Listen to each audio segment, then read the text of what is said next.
Hi, I'm Wes Allen with DM Tales, and today I am going to be looking at my first 2D20 system from Modifius. This is my look at Dreams and Machines. Let's roll it.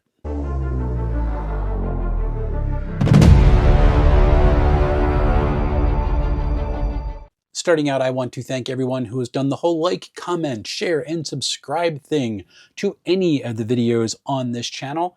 I really appreciate it. It helps me in the almighty algorithm's eyes. And if you'd consider doing those things for this video, I really would be greatly appreciative. Now, let's get to the review. Dreams and Machines is a science fantasy game set on an Earth colony, Evera Prime, which was a world without want and enjoyed incredible scientific advancement. They created nanofabrication technology called atomas, which could be programmed to create anything. It was basically Star Trek replicators. And their cities, they were works of art, blending in with nature almost like natural wonders. But their most ambitious project of all was the Builder, an AI who managed all facilities, maintained all the infrastructure, and expanded the reach of Everan civilization into every part of the planet. Life was good. And then the Builder changed. Its mechs turned hostile and attacked everything in sight. The cities fell, the population was devastated, and civilization all but collapsed. But the humans fought back from the ruins of their world and broke the power of the Builder. The mechs fell asleep, but sometimes awakened to cause misery for a short while before falling asleep again. A new society has formed from the pockets of the survivors, and people have learned to live in their changed world. When the game opens, it's been 200 years since the Builder War, and there are mysteries to explore. Characters emerge from a faction, a specific archetype, and a temperament. Now, there are 5 factions from which players may choose. Everans are just ordinary folks. They're the majority of people in the new world of Dreams and Machines. Archivists are dedicated to preserving the knowledge of the old world and understanding how it can be applied in the future. Spears are the survivors of the devastated and oft irradiated cities who have been fighting an endless guerrilla campaign against the machines. They will not let one stay standing if they can help it. Dreamers are actually the best biologists on Evera Prime, but they refuse to touch most technology. Rivers survived the Builder War by taking to the water. They function as traders in the post-war world. Now, players may also choose from 6 archetypes for their characters.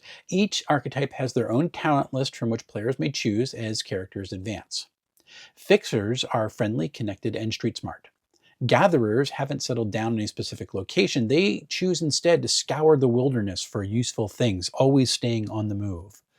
Grabbers are similar, but they make their living by heading into the dangerous ruins to salvage any tech they may find. Guardians are dedicated to protecting the people of their settlement from wakers, and mediators try to bring people together, and they serve as healers and diplomats and community elders. Techs are tinkerers who love seeing what they can make of old world technology. And then players may choose one of 6 temperaments for their characters: circumspect, conspicuous, demonstrative, stubborn, manipulative, and maverick. A character's temperament is one way they earn points towards advancement, which in this game is called growth. As characters advance, they may increase an attribute or a skill, learn some new skills, or even join another archetype, which opens up a whole new talent list. Each of these improvements cost 1 to 3 growth. Dreams and Machines characters have 4 attributes: might, quickness, insight, and resolve. These have values ranging from 6 to 16. There are 7 skills in the game: fight, move, operate, sneak, study, survive, and talk. Each character will have a rating from 1 to 6 in each of these skills. The diverse backgrounds of the characters also help determine their starting tech level, which goes from 0 to 6. This shows what level technology the character is able to operate safely. Starting values for attribute, skills, and tech level are determined by a combination of the character's background and archetype. The background sets the base number, and the archetype provides choices which will modify some of those base numbers. Characters also each have truths and bonds. A character's base truths are their background and their archetype, such as Everan tech. Bonds will either be supportive or rivalries, and they mark how a character can regain some spirit in certain situations. Supply points are an abstract way to include all limited use items such as water, food, and ammunition. The final and perhaps most crucial character pool is Spirit, which is equal to half the character's resolve rounded up. Spirit is able to be spent to add a die to a skill test, re-roll a die when a test fails, or to avoid injury. While Spirit is a limited resource, players will have an opportunity to refresh it during gameplay. When a character attempts an action in-game, which has a chance of meaningful failure, that's kind of the standard trope for TTRPGs, the player and the GM will together determine which attribute and which skill are being used. Players will then roll a 2d20. If they want to add dice, they may do so by spending 1 spirit to gain 1 die on a 1-to-1 basis. Each die which is rolled under the character's attribute counts as 1 success, and each die which is rolled under the character's skill value counts as 2 successes. Test will have a range from 0 to 5, which marks the number of successes the character must achieve in order to pass the test. I really like this concept. It is mechanically simple and kind of fun. When a character rolls more successes than needed, the extra successes generate momentum. This may be spent to inflict more damage, allow the character to make another action, or replace spent spirit for either the character or an ally. Momentum may also be saved in a group pool, but it's important to note that a party may never have more than 6 momentum stored at a time. And counterbalancing momentum is this thing called threat, a tool a GM can use to make a situation more challenging. NPCs are able to spend threat in any way that a PC is able to spend momentum, and it may also be spent to bring in things like reinforcements or add new complications to a scene, these things called truths. Threat is generated in 3 ways. First, a character who has no spirit may regain up to 3 spirit by adding to the threat pool on a 1-to-1 basis. Second, when a player rolls a complication, which is usually a 20 on the d20, again, this is a roll under system, they may waive off the complication by adding 2 points to the pool for the GM. And third, if a player takes an action which could risk escalation of the situation, the GM will warn the player that this is so. And if the risky action is successful, the GM receives 1 threat. In Dreams and Machines, truths function like status tags from other systems, only they are beefed up. Truths can be used by a GM to set up a scene for the players, and some of these may just be narrative foreshadowing, such as rumbling ground, which has no mechanical impact on the game, but highlights that something will soon arrive that will have a mechanical impact on the game. Truths can be removed from a scene or added to a scene by the players by spending momentum or by taking the Define Truth action during a conflict. A party, for example, may have the truth ambushed applied to it, which will complicate a character's actions by making tests more difficult until that truth is removed. And from a narrative perspective, removing that truth shows that the party is getting coordinated again after the chaos of the ambush. I love how that works. Truths are a fascinating aspect of the game. I just need to see them in action so that I can see how smooth they are during play. Dreams and Machines is a narrative-forward game, and as such, it doesn't utilize initiative order by default, although there is some optional rules for that. Instead, as actions unfold at the table, the GM decides which characters have the spotlight on them, and if it doesn't make sense to remove the spotlight from them after a single action, the GM may just allow them to go again. When the GM feels that the character is in an interesting narrative spot, they then move the spotlight somewhere else, either to another player character or towards an adversary. The process is repeated until the conflict is resolved. If a character suffers the consequences of a hazard or an action during a conflict, they will actually gain 2 truths. The first is injured, and the second is defeated. Each weapon imposes a specific injury as a truth, as well as a number from 1 to 6.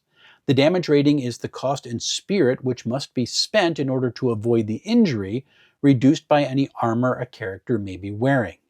If a character doesn't have enough spirit to avoid the injury, they may spend what spirit they have and then defer the injury until the end of that scene, after which they suffer the consequences of it. Characters who are wearing armor can also choose to sacrifice their armor in order to avoid an injury altogether, though in that case they still become defeated. And defeated characters are knocked out of the conflict. They can't take any further actions in the scene unless they are roused by an ally to rejoin the fray. This will require a test with a difficulty of 2. Now, defeat doesn't equal death either. Characters in Dreams and Machines have weak plot armor, which allows them to escape death even if only by their fingernails. There are, however, several exceptions to this general rule. First, if a defeated character receives another injury, they die. Although the game is set up to discourage such a demise, any attack which would kill a defeated PC requires the GM to spend 2 threat. Second, there are attacks and threats which are marked as death, and any character who suffers an injury from such a source just dies. Finally, a player may declare that their character is willing to die. And when this declaration is made, the character regains all their spirit, removes any exhaustion they might be suffering, and regains 1 spirit at the start of any action, not just the turn, any action they take. Any character, though, who has made this declaration will die if they ever become defeated by taking an injury. Dreams and Machines conflict resolution is narrative forward, which I do like. Now, I am not totally sold on defeated characters being exempt from dying unless certain circumstances are met, but I do appreciate that the game is attempting to make a character's death more interesting overall. This is one of my problems that I have with save or die poisons in old school games, even though that's where I grew up. I do like that the boons granted when a character declares themselves willing to die are these really cool, tempting carrots, and I can see them being snatched up for an important fight. This is going to be a setup that I'm going to have to test out for myself to see how I like it, but it seems really interesting. The Dreams and Machines slipcase set includes a player's guide, a game master's guide, and a full-color map of the game's default area, all set up in this stunning case. The books are full-sized with US letter-sized pages that include sewn binding, and they open well and they're a pleasure to hold in the hand. They are, however, printed on glossy paper and do not have book ribbons, which are both things on my overall assessment. Jens Lindfors, and I hope I pronounced that name correct, the cover art is very nice. When the books are placed side by side, the covers form a single scene depicting a desperate fight against an enraged Waker. It does an excellent job of showing off how dangerous the setting can be. There's no artwork on the end pages, however. The fold-out map, that's just beautiful, and it shows the numbered areas from the game's default setting, which is helpful because the in-book map is somewhat difficult to read. The box is covered with watercolor artwork depicting 2 of the characters from some of the fiction that's included in the book, a young girl and a Waker who is not hostile to humans for reasons nobody knows. On one panel, the ruins of a civilization are in the background while the 2 characters stand side by side as they step towards their future. On the other panel, they stand as an ominous presence over a destroyed city. The box's spine bears the game's name. The product is well constructed, but I would have loved to seen a GM screen included in the slipcase set. Dreams and Machines utilizes a clean serif font for the body text and a narrow, condensed sans serif font for the headings. The layout, though, is inconsistent. While some sections are a single column to convey the material with the most clarity, other sections of the book switch between 2 and 3 columns, and these shifts appear to be triggered solely by the amount of included artwork on the page. It doesn't hurt readability much, but I'm not a huge fan of the 3-column page layout because it just makes everything feel so cramped. Title pages, they're well designed, bearing a masthead of the chapter title and an included note from an in-fiction character underneath. And this character leaves other inked additions in the book, both doodles of game items and written comments, and that 4th wall break is one of my favorite parts of the game's layout. It's really well done. Callouts in the book are designed to look like computer readouts with a clear border and a heading that separate it from the body text. These also utilize a semi-bold sans serif font. There's nothing in the book's page headers, but the footers contain the same information mirrored on each page. The page number is along the outer edge, with the chapter number and name positioned next to it. It's a clean look. The interior artwork, though, stunning. It is detailed but painted in such a way that it feels slightly out of focus. This gives it a dreamlike ambiance, which is a wonderful artistic decision given the game's name, Dreams and Machines. Dreams and Machines has me intrigued enough to try to run this system very, very soon. In fact, I just sat down with a friend of mine and we made him a character. I do, however, have a couple of critiques. The first is odd, given how well page layout programs track internal links for cross-references, indexes, and tables of contents. Dreams and Machines has a wonderful index and a very good table of contents, but all the references in my printed player's guide are off by 2 pages in my print book. Unsurprisingly, this error is corrected in the PDF, which is much easier to update. But if you pick up a physical copy of this game, just know that this quirk exists and you may experience it if your copy is from an affected printing. It's just a really odd thing to have that to fall through the cracks. But my biggest issue with the setup of the game is with the Game Master's Guide itself. There's a lot of duplicated information from the player's guide in the Game Master's Guide. The background lore is 100% identical to what's found in the player's guide, and while the faction write-ups are a bit more extensive than the parallel sections from the player's guide, as I read it, there's nothing in them which stuck out as being needed to have hidden from the players. It doesn't make sense to have it not in the player's guide. All told, the first 74 pages of the Game Master's Guide could have just replaced the equivalent sections of the player's guide, and then the remaining sections of the Game Master's Guide could have either been rolled into a single extended core book or shipped as a much thinner volume. That opening part of the GM's Guide felt like filler to make those books about the same number of pages, and that's a little bit of a disappointment for what is otherwise a terrific GM's Guide with some really good advice in it. From a gameplay standpoint, I have to say that mechanics are very simple, but there are a lot of moving parts when you factor in abilities and truths and injury types. It's not overbearing, it's just a lot of little things that get moved here and there. And because of this, a GM screen which displays all of this information for the GM really quickly, and character cards which explain their character's abilities and talents for the players would be really good to have in order to make the game flow more smoothly. This is true for just about any GM, but it just felt more fiddly somehow in Dreams and Machines than it has in some of the other systems that I've run. If you'd like to pick up Dreams and Machines for yourself, the 2-book slipcase edition can be picked up through Mrblahface's website.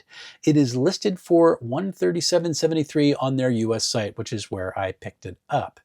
Now, I'm not sure if the box set includes the PDFs. I do have the PDF, so I'm assuming that. And the total for the 2 books and PDFs separately without the slipcase is about the same price, $137.74. So I'm guessing that the slipcase does have PDFs included. I will say that the game is well supported with a number of campaign books and setting books already released for the system, so that's a good sign.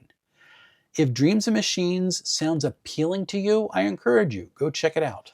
I want to shout out all the wonderful coffee contributors who support this channel out of the kindness of their own hearts. If you liked this video and want to contribute to some caffeination, the link, well, that's right over there. And if you're looking for some fun t-shirts or hoodies to wear, check out my merch store, which has fun designs like this one declaring that you're no bandwagon fan, you have always loved the Hefty D12. Coming up, I am working on a video with some insights on TTRPG history that is ready to record, and I'm also going to be taking a look at all the hints from Monte Cook Games about the shape of the new Cypher Evolve. That should be exciting. On the review front, I've begun reading Dave Ward's Ironbound System. Looking forward to getting through that. After that will come Star Trek Adventures, which is mocking me on the shelf right there. And following that, you'll just get reviews from some of the other fine games that you can see on my shelf. I am looking forward to bringing it all to you. And until we see each other again, folks, happy playing, everyone.